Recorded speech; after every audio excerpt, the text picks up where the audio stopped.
भगवत चर्चा चलती रहे और मेरा मन जो है भगवान के चरणों में लगा रहे, इतनी कामना जरूर है। लंबी उम्र की मुझे कभी कामना नहीं है।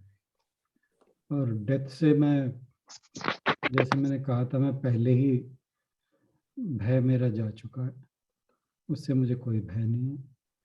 तो बस एक ही चीज है, कहीं ऐसा ना हो कि ऐसा टाइम आ जाए कि मैं भगवान का नाम लेने से वंचित हो जाऊं। बस वो नहीं मैं चाहता। बाकी वो तो नहीं होगा कभी भी। आप लोगों की दुआएं, भगवान की कृपा लगता है साथ रहेगी, क्योंकि वो कहीं ऐसा लगता ही नहीं कि वो मुझे छोड़ के जा रहे हैं। तो फिर पर ये कि मन जो है ना पापी है, उसमें जब हालात परिस्थितियां विषम होती है ना, तो उसमें नकारात्मक विचार आते तो जरूर हैं। हालांकि हम कोशिश करते हैं कि उनसे ज्यादा उनमें ना उलझें, पर परिस्थितियां ऐसी होती हैं कि आप उन चीजों से बच नहीं पाते। अब टू बी वेरी फ्रैंक, इन दिनों मैं चाह कर भी भगवान का नाम नहीं ले सका, हालांकि मैं उसे फील करता रहता था। बट वो चीज मुझे बहुत जो है वो परेशान करती है कि मैं भगवान का नाम भी ना ले पाऊँ। तो मैं सिर्फ यही कामना करता हूँ कि परिस्थिति कितनी भी बुरी आ जाए, विषम आ जाए, प्रतिकूल आ जाए, पर ऐसा कभी ना हो कि भगवान का नाम लेने से मैं वंचित हो जाऊं, भगवान को याद करना जो है मेरे लिए मुश्किल हो जाए। बस उसी चीज का डर लगता है, बाकी किसी चीज का डर नहीं लगता।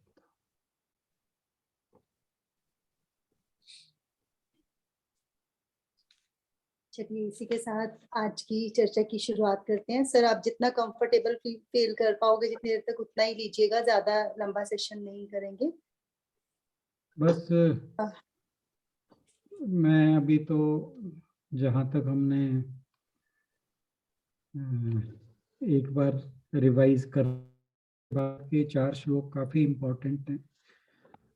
62, 63, 64, 65 के हम कर चुके हैं। मैं आज तो केवल यही चाहूँगा कि इनको एक बार रिवाइज कर लें, और सेशन इंटरेक्टिव हो तो मुझे ज़्यादा अच्छा लगेगा, नहीं मैं तो बोलकर चला ही जाऊंगा।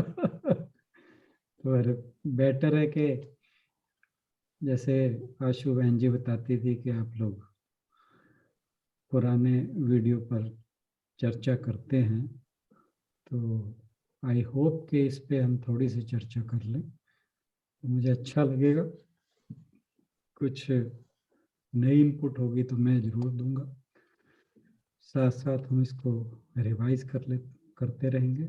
मैं शुरुआत करता हूँ, but please be ready to contribute, and आप जितना कुछ कह पाएंगे मुझे अच्छा लगेगा।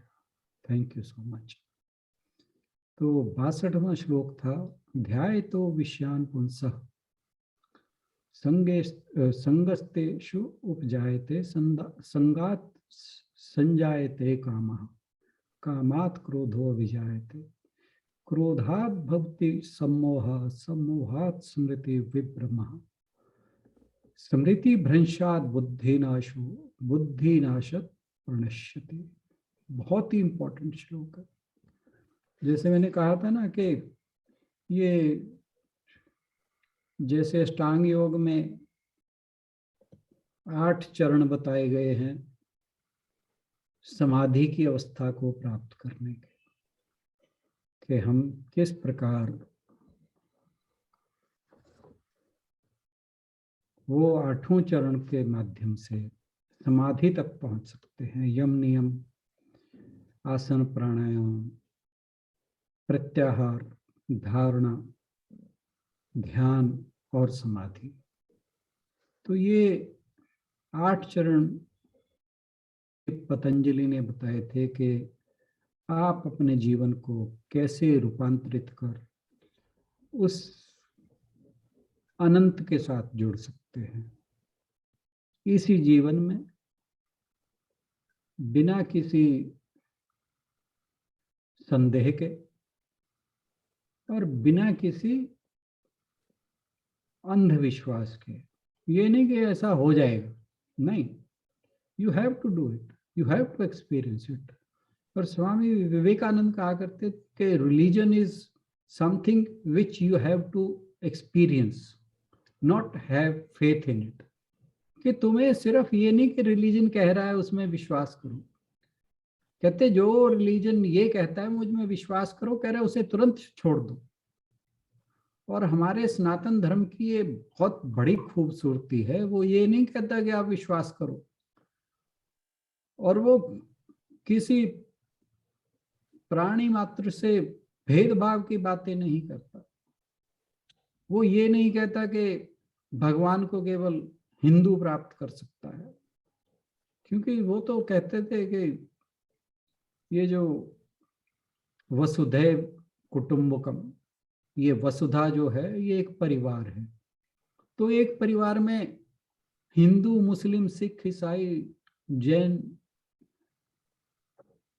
और यहूदी, ये तमाम धर्म हैं, सिख हैं, तो जितने भी हैं, ये किसी को ये नहीं कहा कि ये परिवार के सदस्य नहीं हैं।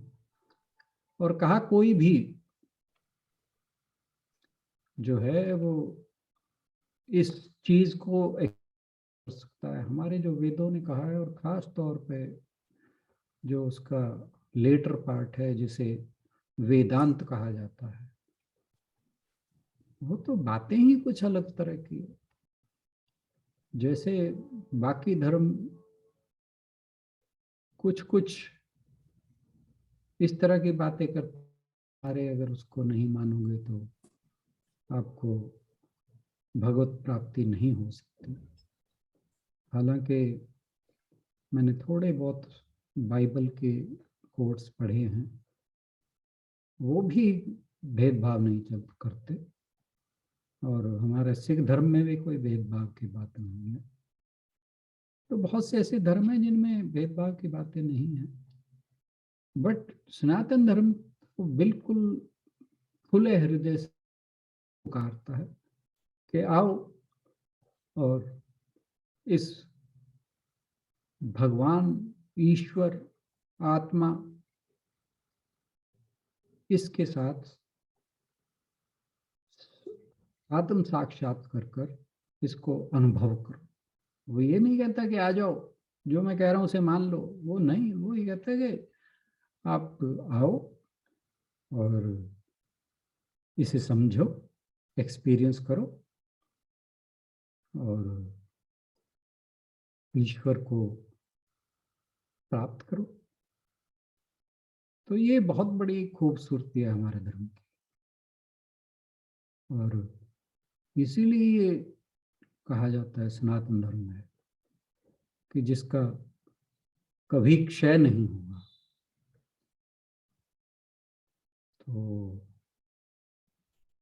वो जो 8 स्टेप हैं अष्टांग योग के, वो चरणों में स्टेप बाय स्टेप आपने अपने आप को कैसे सामान्य परिस्थितियों से अपना उत्थान करते जाना है, वे हैं। और इन 2 श्लोकों के अंदर भगवान ने ये बताया है कि अगर तुम ऐसा नहीं करते तो फिर पतन का रास्ता भी इसी संसार में है। और क्या कहा कि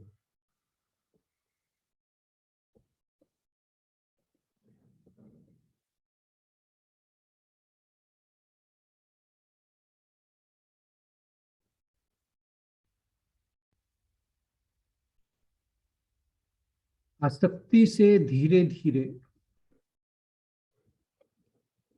यानी जो काम है, कामनाएं हैं, विषय वासनाएं हैं,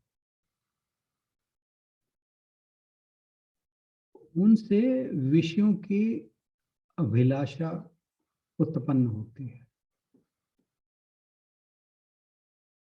ध्याय तो विषयान पुंसा, के जो विषय हैं जब हम उनका चिंतन करते हैं तो फिर उन विषयों में जब हम विचरण करते हैं, उनका ध्यान करते हैं, तो हमारे अंदर कामनाओं का सागर उमड़ पड़ता है।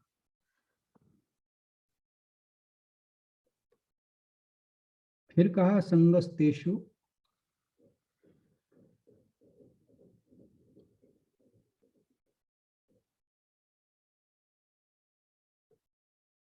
उपजायते संगात संजायते कामा। तो काम जब कामनाएं उत्पन्न होगी, फिर कहा कामात क्रोधो विजायते। तो जब वो कामनाओं का सागर उमड़ता है मन में, तो उससे क्रोध उत्पन्न होता है, ना पूरा हो तो, और पूरा हो जाए तो एक स्पृहा उत्पन्न होती है कि उन कामनाओं को, उससे अगली कामना कैसे पूरी करें। और कभी ना कभी ऐसी परिस्थिति तो आएगी कि हर कामना पूरी नहीं होगी,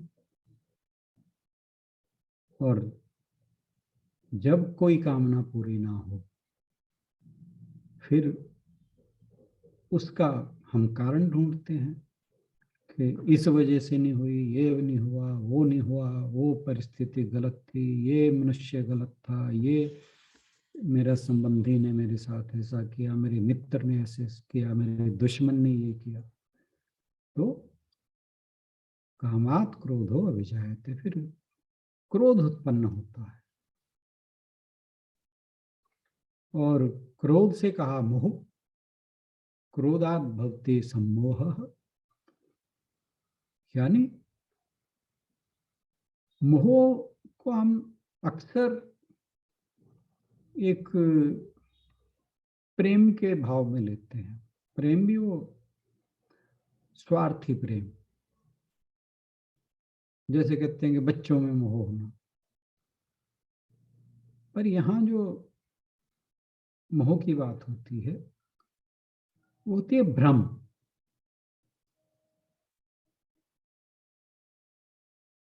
जैसे फर्स्ट चैप्टर का नाम था कि अर्जुन विषाद योग। तो जो अर्जुन था, अपने स्वजनों को देखकर विरोधी सेना के अंदर, उसके अंदर मोह उत्पन्न हो जाता, भ्रम उत्पन्न हो जाता। वो कहता है ये अगर मर गए तो मेरा क्या होगा। वो बिल्कुल भूल जाता है कि मैं इस युद्ध में किस लिए आया था। और ऐसा भी नहीं है कि किसी युद्ध में उसका, विराट युद्ध में इन सबको उसने हराया था।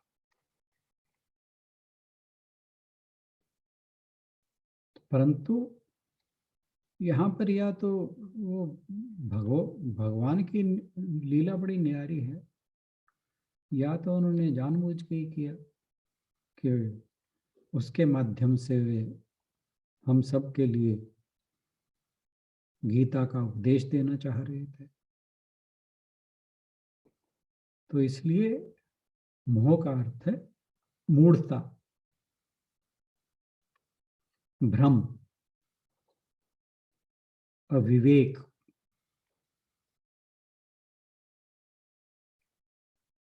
के फेलियर टू डिस्टिंग्विश और discriminate between right and wrong, ये सम्मोह है। और स्मृति विभ्रम, स्मृति हम जानते हैं मेमोरी कहते हैं।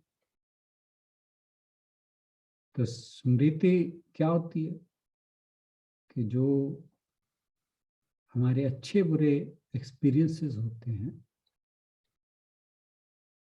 उनका एक रिकॉर्ड होती है मेमोरी में। तो विभ्रम यानी उससे उस स्मृति के अंदर भ्रम पैदा हो जाता है, क्योंकि अविवेक हो गया। You forget to distinguish between right and wrong. तो जो कुछ तुम्हें याद है, तुम्हें समझ नहीं आता वो ठीक है गलत है। और यहाँ पे जो पर्टिकुलर इस श्लोक में जिस कंटेक्स्ट की बात हो रही है, जिस संदर्भ की बात हो रही है, वो स्पेसिफिकली ये है कि जो विद्या ज्ञान हमारे अंदर हमारी मेमोरी में था वो जाता रहता है। वो आपको याद होगा कि कर्ण को उसके गुरु परशुराम थे शायद, यस, परशुराम जी ने ये क्षत्रिय है और इसने मुझे कहा कि मैं सूत पुत्र हूँ, परंतु उसका व्यवहार जो था वो क्षत्रिय का था। जैसे उन्हें ये ज्ञान हुआ, उन्होंने तुरंत उसे श्राप दे दिया कि तूने मुझे धोखे में रखकर ये विद्या प्राप्त की है, इसलिए जब भी तुझे इस विद्या की सबसे ज्यादा जरूरत होगी तभी तू इससे वंचित हो जाएगा, तभी भूल जाएगा। तो उसके पास विद्या थी, हालांकि उसके उस विद्या के वैनिश होने का कारण कुछ अलग था, परंतु यहाँ पे भगवान जी कहते हैं कि जब क्रोध के कारण सम्मोह हो जाता है तो स्मृति विभ्रमा हो जाता है। और जहां स्मृति भ्रंश हुई, स्मृति भ्रंशाद बुद्धि नाशो, तो स्मृति का जब लोप हो जाता है, विद्या का ज्ञान जो है जब वो भूल जाता है तो उससे बुद्धि का नाश होता है। तो बुद्धि जो है वो निर्णय लेने की क्षमता उसकी जाती रहती है। और फिर कहा कि बुद्धि नाशात प्रणश्यति, और बुद्धि के नाश से प्राणी का नाश हो जाता, यानी वो सब प्रकार से पुरुषार्थ से रहित होकर दुख के सागर में डूब जाता है, उसका पतन हो जाता है, आध्यात्मिक मार्ग से वो विमुख हो जाता है। तो ये तो था श्लोक नंबर 8। अब मैं चाहूंगा कि इस विषय पे आप भी अपने विचार रखें। कहीं कुछ समझ नहीं आया हो तो मैं पुनः प्रयास करूंगा बात को करने का।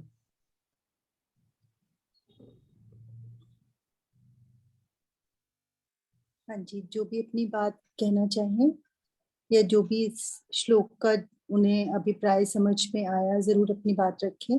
हम था गीतांजलि जी के साथ भी पढ़ा इसे हमने, और दोनों ही बहुत इम्पोर्टेंट श्लोक हैं कि कैसे इंद्रियों में आसक्ति हमें कहाँ से कहाँ तक ले जा सकती है।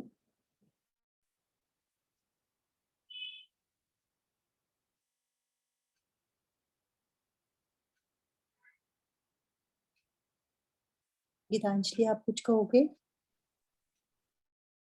सर प्रणाम एवरीवन। इस श्लोक का अर्थ तो भली भांति सबको ज्ञात ही है, लेकिन मुझे लगता है कि जैसे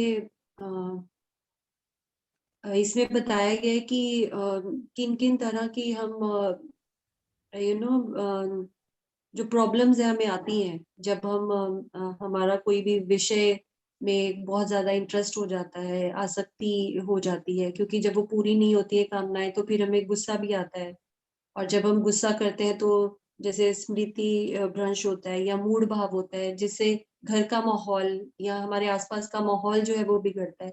तो इसके लिए सेल्फ कंट्रोल मुझे लगता है कि बहुत जरूरी है। और कंट्रोल जो है वो एक अच्छी संगति, जिससे जिससे हमें एक्चुअल जो चीज है, परम तत्व का ज्ञान जो है वो वहीं से मिलता है। आप कहीं भी भाग लीजिए, जब तक आप अंदर अपना एनालिसिस नहीं करेंगे, अपने आप को एनालाइज नहीं करेंगे, तो आपको ये चीजें नहीं पता चलेंगी कि आप में कमी क्या है। मुझे लगता है दिन में हमें एक बार जरूर मतलब अपने आप को जो है ना पूरी तरह से चेक करना चाहिए, स्कैन करना चाहिए अंदर से। मतलब अपनी अंतरात्मा को स्कैन करना चाहिए कि हम ऐसा क्या कर रहे हैं कि जिससे आज हमने गुस्सा किया, या किसी से मतलब अच्छे से बात नहीं की, या मतलब कोई ऐसी चीज थी जिसने हमें परेशान किया। तो मुझे लगता है हर चीज का हल हमारे अंदर ही है। तो उसके लिए जैसे हमारा ग्रुप है, जब हम एक दूसरे के साथ अपने पॉइंट ऑफ व्यूज शेयर करते हैं, ओपिनियन शेयर करते हैं, जो नॉलेज हम गेन करते हैं उसको हमने अपनी जिंदगी में कैसे उतारा, वो वैसे छोटे छोटे एग्जाम्पल एक दूसरे के साथ शेयर करते हैं। किसी की लाइफ में कोई प्रॉब्लम आई तो उन्होंने उसको कैसे सॉर्ट किया, या गीता जी ने उनकी कैसे हेल्प की, तो उससे भी बहुत हेल्प मिलती है। बिल्कुल। जी सर, प्रणाम।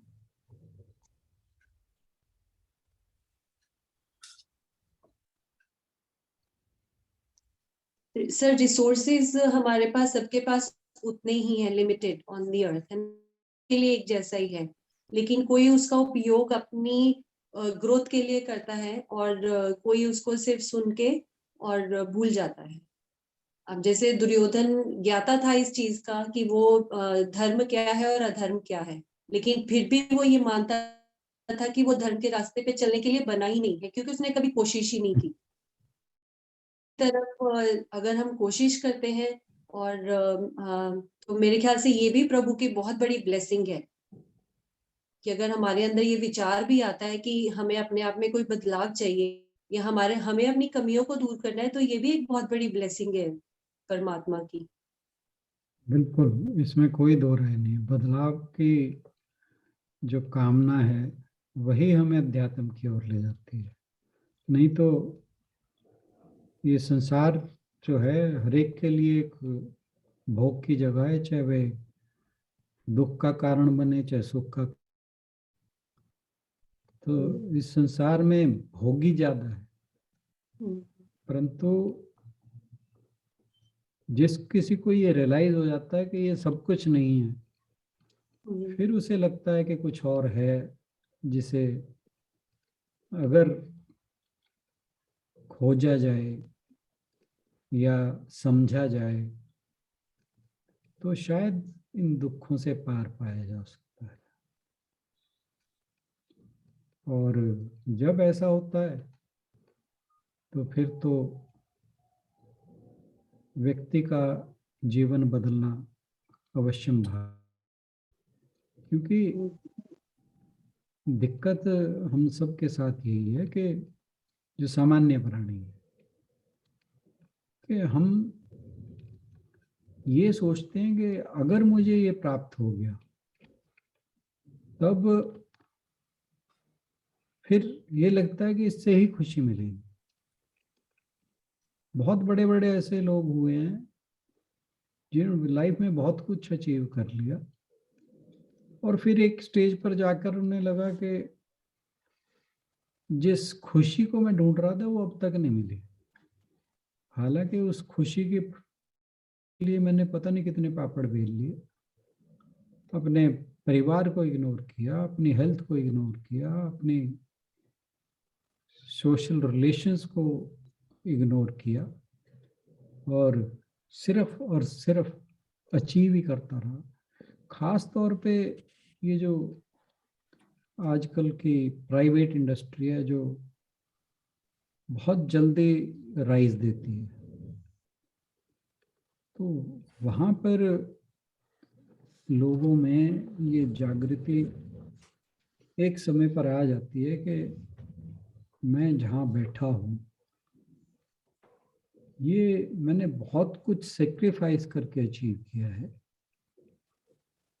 परंतु in the way I have ignored my wife, children, family relations, तो फिर उसे लगता है कि ऐसा क्या है कि जिससे ये सब भी रहे और ये जो फीलिंग ऑफ वॉइड है ये भी किसी तरह दूर हो। फिर उस व्यक्ति के अंदर जब जिज्ञासा जागती है तभी वो अध्यात्म की ओर मुड़ता है, और तभी फिर उसकी यात्रा जो है आत्म साक्षात्कार की, वो कितना टाइम लगेगा वो डिपेंड करता है। तो परंतु उसकी यात्रा शुरू जरूर हो जाती है, जी और उसका कारण यही है कि वो जो स्पृहा है वो उसको सुख नहीं दे रही, क्योंकि हर व्यक्ति दुख से निजात पाना चाहता है, और दुख से निजात पाने का तरीका तो केवल एक ही है, जब व्यक्ति बाहर से अंदर की ओर मुड़े। फिर जो लोग प्रयास करते रहते हैं उनका रूपांतरण भी धीरे धीरे होने लगता है, और सौभाग्य से हम इस ग्रुप में तो हर कोई किसी न किसी मेजर में इस बात को एक्सपीरियंस कर ही चुके हैं। But as you said, we must continue to evaluate ourselves. जी सर। तो जब तक हम अपने आप को इवेल्युएट नहीं, तो कई बार हम अपने आप से ही संतुष्ट हो जाते हैं, तो वो भी एक अच्छी स्थिति नहीं है। और इसलिए इवेल्युएट करना बहुत जरूरी है समय समय पर, और वो टाइम फ्रेम हर कोई अपने हिसाब से सेट करता है कि मुझे कब देखना है। कुछ लोग डेली रात को देखते हैं कि मैंने क्या किया, क्या नहीं किया, और क्या गलत किया, क्या ठीक किया। कुछ लोग वीक में वीकेंड पे बैठते हैं, कुछ लोग, हर कोई अपने अपने हिसाब से बैठता है। इसमें हर एक की अपनी अपनी मानसिकता है, परिस्थिति है, वो उस पर तो हम बात नहीं करेंगे। लेकिन what is important is that we must continue to evaluate ourselves, और उससे हमारा आगे का जो मार्ग है वो प्रशस्त होता चला जाता है। उसमें जो ग्रोथ है वो बनी रहती है, और जितना हम अपने आप को ज़्यादा इवेल्युएट करते हैं उतना ही हम अपने बारे में ज़्यादा बेहतर तरीके से समझ सकते हैं, और जितना अपने आप को समझेंगे उतना ही हम अपने दोषों को काबू करना शुरू कर देंगे, और हमारी ग्रोथ जो है राइज होने के बजाय एक्सपोनेंशियली राइज होगी। जब वो परिस्थिति आ जाएगी फिर ये समझिए कि फिर आत्म साक्षात्कार दूर नहीं है। तो हमें एक तो इस बात का ध्यान रखना है कि हमारे एफर्ट जो हैं वो कंसिस्टेंट हों, हमें परसिवियर करते रहना चाहिए, प्रयास लगातार करते रहना चाहिए, कभी भी संतुष्ट नहीं हो जाना चाहिए अपने प्रयासों से। ये सोचें कि अब तो बहुत कुछ हो गया। तो जहाँ ये फीलिंग आती है वहाँ पर फिर जो ग्रोथ है वो रुकने लगती है। तो हमें कोशिश यही करनी चाहिए कि हमारा ग्रोथ ना रुके। बेशक बहुत स्लो हो, जितना मर्जी स्लो हो, hardly matter, but it is if it is rising, then after some time कि ये ग्रोथ जो है धीरे धीरे के बजाय एक्सपोनेंशियल होने लगता है। और जो प्रयास करते हैं उनका भगवान भी साथ देता है। उसे जब भगवान को पता लगता है ना कि ये भक्त अब हटने वाला नहीं है, तो अब पता नहीं कितनी सही है कितनी गलत है, वो कहते हैं कि जब भगवान की लिस्ट में नाम आ जाता है तो फिर भगवान तो छोड़ते नहीं है कि तुम बेशक चाहे पीछे की ओर चलने की कोशिश करो, फिर तो वो खींचता चला जाता है। तो प्रभु की लीला बड़ी विचित्र है। हमें अपने हृदय में विश्वास रखना चाहिए, अपने आप को इवेलुएट करते रहना चाहिए। थैंक यू बहन जी, बहुत अच्छे से कहा आपने सब कुछ। जी सर अगर हम मतलब अपनी लाइफ को मतलब कंपेयर तो नहीं कर सकते क्या, क्योंकि हमारी लाइफ में नहीं जब नहीं, छोटी हर्डल्स या प्रॉब्लम्स आती हैं तो हम बड़े घबरा जाते हैं ना। लेकिन अगर हाँ भगवान श्री कृष्ण का जीवन देखा जाए तो इनके जीवन में भी मनुष्य देह में रह के उन्होंने बिल्कुल एक आम इंसान की तरह ही जैसे प्रॉब्लम्स हमें आती हैं वैसे उनको भी आई। राम शायद जी के उनके जीवन। जीवन में ज्यादा ही, शायद उनके जी जीवन में ज्यादा ही। जी बिल्कुल हम शायद इतनी कठिन परिस्थितियों से नहीं सर। हुए, रूबरू हुए। जी सर। उन्होंने तो, ऐसे और भी बहुत सर। कम लोग होंगे कि जिनकी जान पर हमले हुए हों, जी और उन सब की तो जान पर हमले हुए हैं। जी जान पर हमले हुए, उन्हें अपने प्रियजनों को भी छोड़ कदम कदम पे, जैसे हाँ, वो तो से बहुत दूर छोटी जाना छोटी पड़ा। बातें थी उनके लिए, जी हमारे लिए बड़ी हो जाती है, पर वो महापुरुष थे, जी। भगवान थे। ये हमें तो उनकी सिखाने समझ, उनका ये जीवन बिल्कुल दर्शन। बिल्कुल बिल्कुल, तो उनकी समस्याएं भी विपरीताकारी थी। वो जितने बड़े वो खुद थे उतनी समस्याएं भी बड़ी थी उनकी। ऐसे ही देखा जाता है ना सर, जैसे हमारे आसपास भी जो महापुरुष हुए हैं जितने भी अभी तक, जिनको हम जानते हैं, जिनको मतलब हम अब टीवी पे देख सकते हैं, न्यूज़पेपर में उनकी फोटो देख सकते हैं, तो उनके भी जीवन में कम कठिनाइयां नहीं आई थी।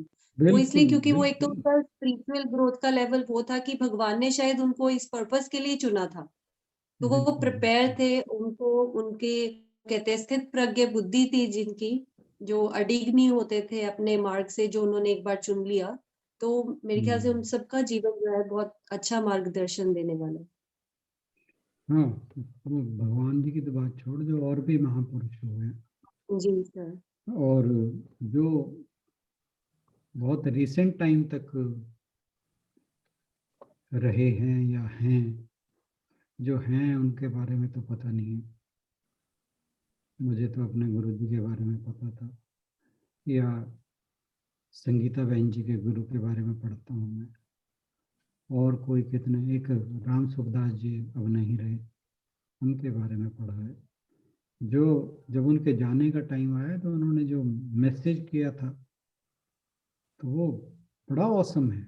वो कहते मुझे कभी कोई बहुत ऊंचा दर्जे की जरूरत नहीं है देने की, जो मैंने लिखा है, जो मैंने कहा है, केवल उसी में ध्यान दो, मुझे पुरुष डिक्लेयर करने की कोई जरूरत नहीं है। और कमाल की बात देखिए, उन्होंने जो कुछ भी लिखा कहा, वो केवल गीता प्रेस गोरखपुर को छापने के लिए दिया।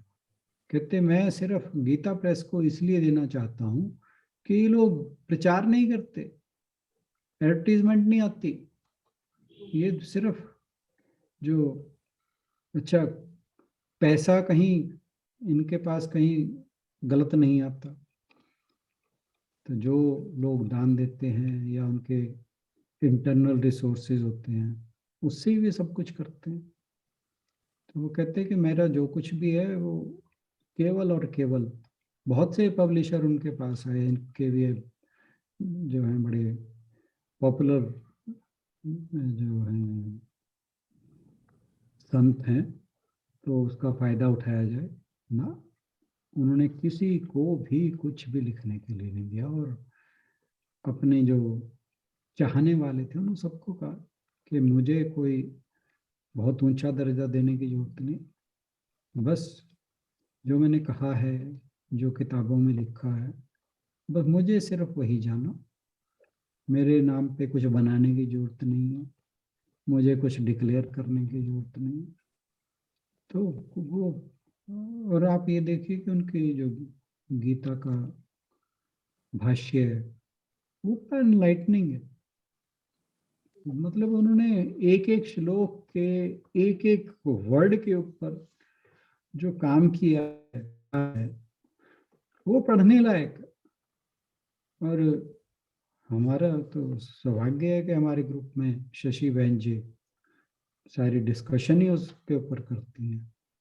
तो मैं हालांकि मिस कर जाता हूँ, कभी कभी रिकॉर्डेड सुन भी लेता हूँ, पर मेरी अपनी मजबूरियाँ हैं। तो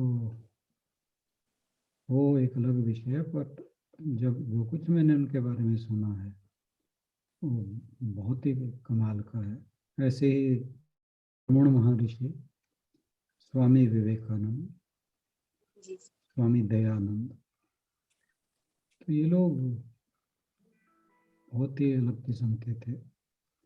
और ये ऐसे टाइम में नहीं हुए कि जिनके बारे में सोचा जाए, क्योंकि बहुत लोग हमारे शास्त्रों पर, भगवानों पर संदेह करते हैं, पर यहाँ वो कोई किसी की तरह की गुंजाइश नहीं है। कोई और कुछ जरूर कहे, वैसे तो टाइम भी आज ज़्यादा हो गया। मैं सोच तो रहा था कि हम 2 श्लोक ले लेंगे, परंतु अगले 2 श्लोक नमस्कार नहीं ले सभी को। पाएंगे। नमस्कार भाई साहब। हाँ, नमस्कार। मेरा अभी खुद का पर्सनल एक्सपीरियंस है कि अशांति जो है आपके अंदर ही लाई करती है, मतलब आपके खुद भीतर होती है। कई बार हम दूसरों की नेगिंग की वजह से ट्रिगर हो जाते हैं, अपना चाहे आप रिएक्ट ना करो, मूड खराब हो जाता है। फिर जब अपने आप को आप सेल्फ एनालाइज करते हो घंटे बाद, 2 घंटे बाद, तब आप को ये महसूस होता है कि जो है ये आपके भीतर के ही रिएक्शन है, और ये मैंने आपसे ही सीखा है। Thank you very much.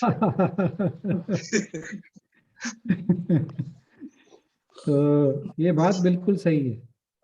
वो क्या है ना कि जब राख बुझ जाती है उसमें कुछ अंगारे रह जाते हैं, तो वो अंगारा तो हमारे अंदर मौजूद हर समय रहता है, क्योंकि आग हम सबकी पूर्णतः कभी बुझती नहीं है। जो आग यानी हमारे दोषों की आग, हमारे विचार, नेगेटिव विचारों की आग। तो जैसे ही उसमें किसी ने घी डाला, तो कोई भी एक्सटर्नल उसमें कंट्रीब्यूशन होती है, तो वो ज्वाला का जलना निश्चित है।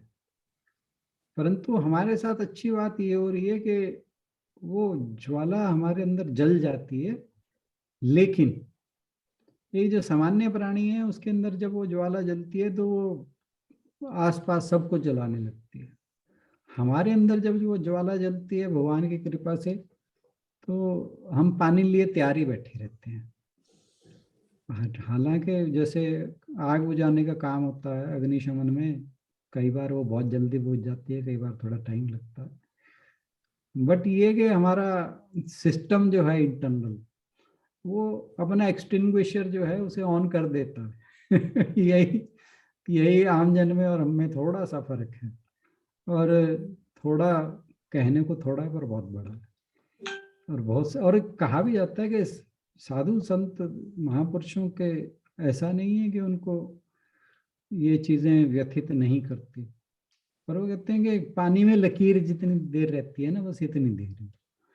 तो वो महापुरुष हैं, संत हैं, हमारे में लकीर से थोड़ा ज्यादा रह लेती होगी, but we are lucky enough के we are lucky enough that we start introspecting and we try to douse that fire. तो भगवान की यही कृपा है और यही हमारा पुरुषार्थ भी है और हमारा प्रयास भी है। भगवान हम सबके अंदर वो शक्ति बनाए रखे, ये कामना मैं तो हमेशा करता रहता हूँ कि हम ऐसी कोई भी परिस्थिति हो तो उससे लड़ने के लिए एकदम तैयार हो जाएं, but we must evaluate ourselves. Thank you. Thank you. Thank you so much. Thank you, Rana sir. We all wish for your good health. अभी हमें बहुत सारी चीजें आपसे और सीखनी है और शेयर भी करनी है, अपनी बातें बहुत सारी। Thank you so much. और आप सभी का भी जिन्होंने अपने विचार रखे, गीतांजलि जी ने भी बहुत अच्छा कहा कि हमारे सामने राम जी थे, कृष्ण जी थे, ऐसा तो नहीं था कि उनको प्रॉब्लम्स नहीं आई। तो प्रॉब्लम्स तो आएंगी ही और आती ही रहेंगी हमारे कर्मों के, पास्ट कर्मों के हिसाब से। लेकिन डिपेंड ये करता है कि हम उस समय में कैसा रिएक्ट करते हैं, या फिर उनसे घबरा जाते हैं, या फिर उनसे निपटने का कोई और सुगम रास्ता निकालते हैं जिसका कि हमें भी फायदा हो और दूसरे को भी फायदा हो। बहुत ही अच्छा रहा आज का सेशन। राणा सर का बहुत बहुत धन्यवाद। आप सभी का बहुत बहुत धन्यवाद। इसी के साथ समापन की ओर चलते हैं। मेरी एक और रिक्वेस्ट है कि हम इस डिस्कशन को कंटिन्यू करेंगे। कल मैं 64-65वां श्लोक लूँगा, तो आपका 62 से 65 तक जो भी विचार हों, प्लीज डू कंट्रीब्यूट, डू से something, everybody please, my hearted request. Thank you so much. बिल्कुल ठीक कहा है सर ने। सब अपने अपने फायर एक्सटिंग्विशर्स को ताकि पूरी तरह से फिल कर पाए इन चारों श्लोकों को अच्छी तरह से पढ़ के और जब भी जरूरत पड़े तो हमारे पास वो हो, ताकि हम वो आग को बुझा सके। जैसा कि इससे पहले सर ने भी बोला कि कुछ कुछ अपने अंदर की फीलिंग्स ही हमारी रहती हैं जो कि हम रिएक्ट करते हैं जब कोई भी परिस्थिति आती है। तो उसके लिए अपने आप को तैयार करने के लिए जरूरी है कि इन श्लोकों को हम बार बार पढ़ें और इन पर मनन करें। कल दोबारा इन्हीं श्लोकों के ऊपर आगे चर्चा जारी रखेंगे। Thank you so much. ओम पूर्णमदः पूर्णमिदं पूर्णात् पूर्णमुदच्यते पूर्णस्य पूर्णमादाय पूर्णमेवावशिष्यते। ओम शांति शांति शांति। धन्यवाद। कल मिलते हैं अगली चर्चा के साथ। Thank you so much. सभी को बहुत बहुत प्रणाम। बहुत अच्छा लगा आपसे जुड़ के और I hope it continues. Thank you everybody. प्रणाम।